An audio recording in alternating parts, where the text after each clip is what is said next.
12 जून 2026 कोलकाता के एक सरकारी इमारत में अचानक आग लगती है। शुरुआत में यह एक सामान्य आगजनी की घटना लगती है। दमकल विभाग को सूचना दी जाती है, फायर ब्रिगेड की गाड़ियां मौके पर पहुंचती है और आग बुझाने का प्रयास शुरू हो जाता है। लेकिन कुछ ही देर में जानकारी सामने आती है कि यह पूरे देश का ध्यान अपनी ओर खींच लेती है।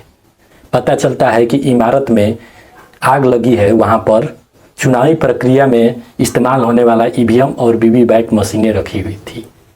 और जब नुकसान का आंकड़ा सामने आया तो हर कोई हैरान रह गया। रिपोर्ट्स के अनुसार लगभग 4000 ईवीएम, बैलेट यूनिट और वीवीपैट मशीनें आग से नष्ट हो गई।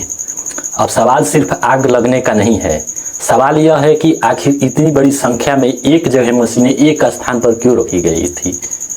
क्या सुरक्षा व्यवस्था में कोई कमी थी या फिर इसके पीछे कोई कारण छिपा हुआ है? पूरा इसको हम समझेंगे। नमस्कार, मैं शुभम शर्मा और आप देख रहे हैं न्यूज बाइट। अब पूरी खबर विस्तार से समझते हैं। मामला पश्चिम बंगाल की राजधानी कोलकाता का बताया जा रहा है। जानकारी के अनुसार दक्षिण 24 परगना जिला परिषद भवन में आग लगने की सूचना मिलती है। आग इमारत के उस हिस्से तक पहुंच जाती है जहां चुनावी मशीनें रखी हुई थी। दमकल कर्मियों ने घंटों की मशक्कत करने के बाद आग पर काबू पाया, लेकिन तब तक भारी नुकसान हो चुका था। घटना के बाद प्रशासनिक अधिकारियों ने मौके पर निरीक्षण किया, नुकसान का आकलन शुरू किया गया। प्रारंभिक रिपोर्ट के अनुसार हजारों मशीनें आग की चपेट में आ गई थी। हालांकि अधिकारियों का कहना है कि जांच पूरी होने से पहले किसी भी निष्कर्ष पर पहुंचना जल्दबाजी होगी। अब यहाँ समझना भी जरूरी है कि ईवीएम और वीवीपैट भारत की चुनावी प्रक्रिया का एक महत्वपूर्ण हिस्सा है।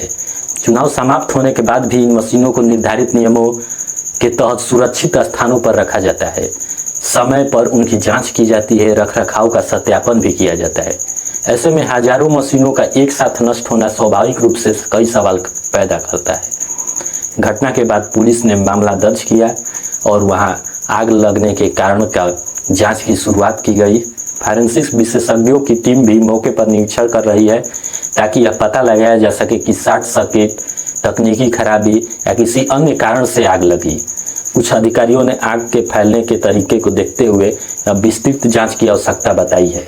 हालांकि अभी तक किसी भी जांच एजेंसी ने यह नहीं कहा है कि यह एक साजिश थी। यही वजह है कि इस समय किसी भी निष्कर्ष पर पहुंचना उचित नहीं होगा।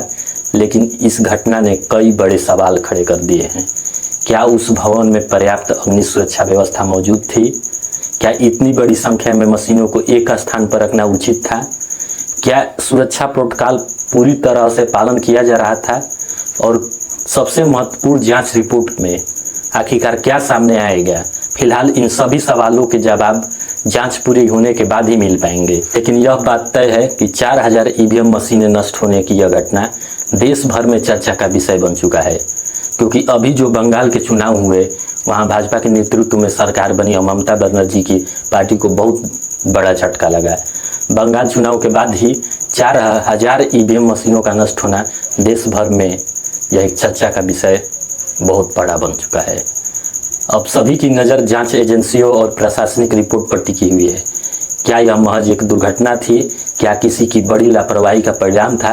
या फिर जांच में कोई और खुलासा सामने आएगा? इन सवालों के जवाब आने वाले दिनों में सामने आ सकते हैं। फिलहाल आप इस पूरे मामले पर किस नज़रिए से देखते हैं, अपनी राय कमेंट सेक्शन में जरूर बताएं और चैनल को भी सब्सक्राइब कर बेल आइकन को प्रेस कर दें। देखते रहें न्यूज बाइट। धन्यवाद।